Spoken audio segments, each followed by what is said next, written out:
When I arrived to the hospital, my husband was in a coma. Surgery had to be done. Pastor Meideena Pullings made that journal entry May 18, 2011, sitting in a hospital waiting room.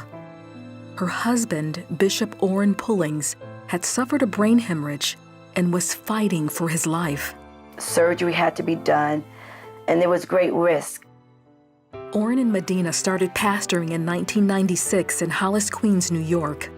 In just 14 years, United Nations Church International had grown to 4 churches in 4 states.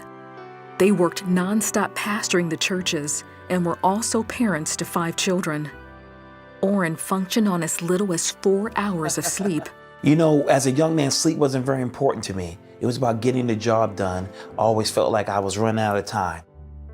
Then, in 2007, Orrin started getting headaches and seeing black spots in his vision. Even though a doctor found nothing wrong, Orrin had to take up to 12 pain pills a day. By now, he felt invincible. The subtitle for my first book was Unstoppable Faith, Discovering the Indestructible You. I'm totally unstoppable. So what could happen to Orrin Pullings? For the next 4 years, Orrin continued his grueling ministry schedule. The headaches came and went until May 18, 2011. He was preaching at his church in Charlotte, North Carolina, when he had a severe head pain. And I remember right in the middle of the message, major pains went through my head like pow, pow, pow. Orrin managed to finish his message. Moments later, he collapsed. When Meideena spoke to her husband on the phone, she knew something was wrong. It was like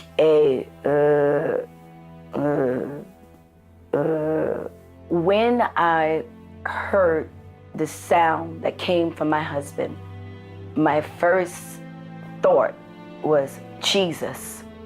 Bishop Orrin was rushed to Wake Forest Baptist Hospital, where they began emergency surgery to relieve the swelling and drain the fluid from his brain.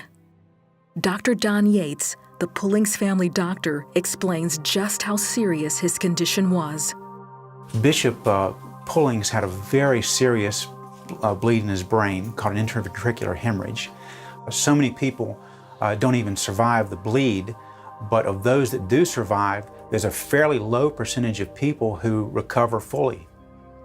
Most have long-term neurologic deficits and problems with thinking and doing normal activity after the condition has occurred. The doctor spoke to Meideena about her husband's condition.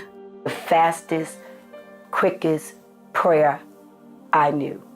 Jesus. When you can't get all the words out, and everything that you need to say, it was summed up in that one word.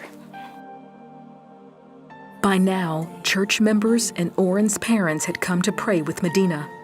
And the posture in that waiting room was spiritual warfare, prayer and praise the entire time of the surgery. After surgery, Orrin was still in critical condition. When he woke up, he couldn't remember anything. So, you're my wife? Then I realized he doesn't know who I am. You're my wife? And I said, yes, I'm your wife. So now in this moment, I got to get over myself, not fall to pieces, because if I hit this floor, this is going to mess him up now.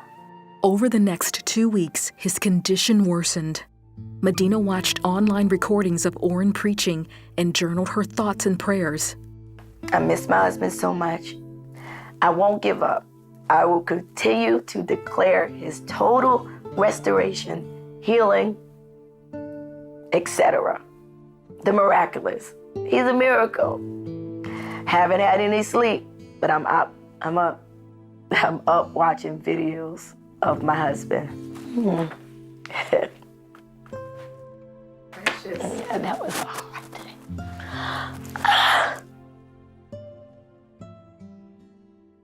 Then, on May 26th, Meideena says God gave her a promise. And he said, I'm going to give him rapid recovery. God says, 10 days, I'm going to raise him up. And then the Lord had given me this song, Up Above My Head is a Miracle. And in my husband's room, over the bed where his head sat there on the wall. Only in his room at Wake Forest Baptist Hospital was the word miracle. Within a week, he began to improve. Doctors were able to remove the drain from Orrin's head, and he was moved from ICU to a regular room. Towards the end of his hospital stay, he started to regain his memory. On June 6, 2011, 10 days after Pastor Mيدينا heard from God, Orrin was released from the hospital with no residual effects and no need for rehabilitation. And God worked that thing out. When he said miracle, he meant miracle. Because my husband walked out of that hospital on his own 2 feet, in his right mind, no rehabilitation. He went straight home, and that was God working another miracle for me. To see him today walking, talking, thinking normally, and having no problems with his normal activities, and that's definitely a miracle. God has definitely been part of this. 2 weeks later, Bishop Orrin returned to the pulpit. He says God has given him a new perspective on being a pastor, husband, and father. I spend more time enjoying my life. I spend more time not being worried and stressed out about the success of the ministry.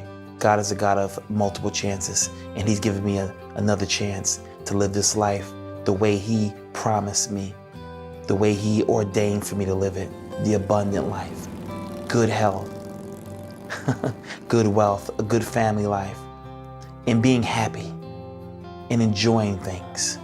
Have faith in God. Have faith in God. Have faith in God. He will work a miracle just for you.